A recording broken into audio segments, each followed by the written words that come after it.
شیراز کے ایک بزرگ، مشہور و معروف بزرگ حضرت فاش رحمۃ اللہ تعالی علیہ، آپ کے ہاں گھر میں بچے کی ولادت ہوتی ہے، لیکن آپ کے پاس کچھ بھی سر و سامان نہیں ہوتا، کچھ بھی پیسے وغیرہ نہیں ہوتے، درہم و دینار نہیں ہوتے آپ، اور اتفاق سے وہ موسم بھی سردی کا ہوتا ہے۔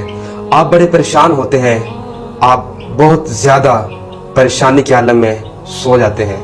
جب سوتے ہیں تو رات خواب میں تاجدار کونین صلی اللہ علیہ وآلہ وسلم، امام الانبیاء، امام الاتقیاء صلی اللہ علیہ وآلہ وسلم کی زیارت نصیب ہوتی ہے۔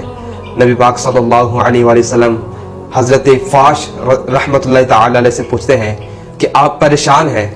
حضرت فاش کہتے ہیں کہ یا رسول اللہ صلی اللہ علیہ وسلم، بچے کی ہاں گھر پہ ولادت ہوئی ہے، لیکن میرے پاس کوئی درہم و دینار نہیں ہے، پیسے نہیں ہیں یا رسول اللہ صلی اللہ علیہ وسلم، میں اس وجہ سے پریشان ہوں۔ نبی رحمت صلی اللہ علیہ وسلم فرماتے ہیں کہ فاش، صبح آپ فلاں مجوسی کے پاس جانا، اس کو میرا بتانا، اسے کہنا کہ وہ آپ کو 20 دینار دے دے۔ صبح ہوتی ہے، حضرت فاش رحمۃ اللہ تعالی علیہ بڑے حیران بھی ہوتے ہیں، پریشان بھی ہوتے ہیں، بڑے متعجب بھی ہوتے ہیں کہ ایک یہودی کے پاس امام الانبیاء، سید الانبیاء صلی اللہ علیہ وآلہ وسلم کا پیغام میں کس طریقے سے پہنچاؤں، کس انداز سے پہنچاؤں۔ اسی پریشانی کے عالم میں پورا دن گزر جاتا ہے، اگلی رات آ جاتی ہے۔ جب اگلی رات سوتے ہیں، پھر امام الانبیاء صلی اللہ علیہ وآلہ وسلم کی زیارت ہوتی ہے۔ تاجدار کونین صلی اللہ علیہ وسلم حضرت فاش سے فرماتے ہیں کہ فاش، پریشان ہونے کی ضرورت نہیں ہے، اس فکر کو چھوڑ دو، آپ اس کے پاس جاؤ اور اس کو میرا پیغام دینا۔ حضرت فاش رحمۃ اللہ تعالی علیہ اگلے دن اس مجوسی کے علاقے میں جاتے ہیں، اس کے گھر کے سامنے چلے جاتے ہیں، لیکن پھر اب تھوڑا سا شرما جاتے ہیں کہ ایک یہودی کا پیغام، ایک یہودی کو نبی پاک صلی اللہ علیہ وسلم کا پیغام میں کس طرح سناؤں۔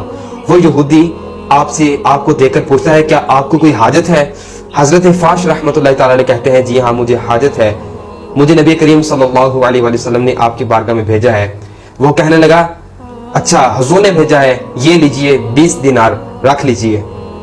حضرت فاش رحمۃ اللہ تعالی علیہ اس بات سے بڑے حیران ہوتے ہیں، آپ بڑے پریشان ہوتے ہیں کہ 20 دینار رہ کے یہ تو آلریڈی پہلے سے کھڑا ہوا ہے، اور وہ مجوسی کیا کہتا ہے کہ میں تو کل سے آپ کے انتظار میں ہوں، آپ نے آنے میں تاخیر کر دی، میں تو کل سے آپ کے انتظار میں ہوں۔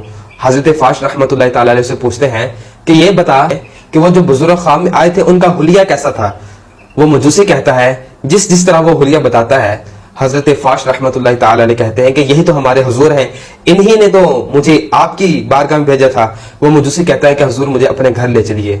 حضرت فاش رحمۃ اللہ تعالی علیہ اس مجوسی کو اپنے گھر لے کے آتے ہیں۔ وہ مجوسی آپ کے گھر میں آتا ہے اور کلمہ پڑھ کے مسلمان ہو جاتا ہے۔ اب نبی پاک صلی اللہ علیہ وآلہ وسلم کو اللہ پاک نے کتنے کمالات عطا کیے، کتنے اختیارات عطا کیے۔ آپ اپنے غلاموں کی مدد بھی فرماتے ہیں، اپنے غلاموں کو عطا بھی فرماتے ہیں، اور ساتھ ساتھ بعد از وصال بھی خواب میں آ کے مجوسیوں کو کلمہ بھی پڑھا دیتے ہیں۔ حضور صلی اللہ علیہ وآلہ وسلم کی برکت سے مجوسی بھی اسلام قبول کر لیتے ہیں۔ حضور صلی اللہ تعالی علیہ وآلہ وسلم کے بارے میں میرے امام اہل سنت اعلیٰ حضرت فرماتے ہیں نا کہ تو زندہ ہے واللہ، تو زندہ ہے واللہ، میری چشم عالم سے چھپ جانے والے۔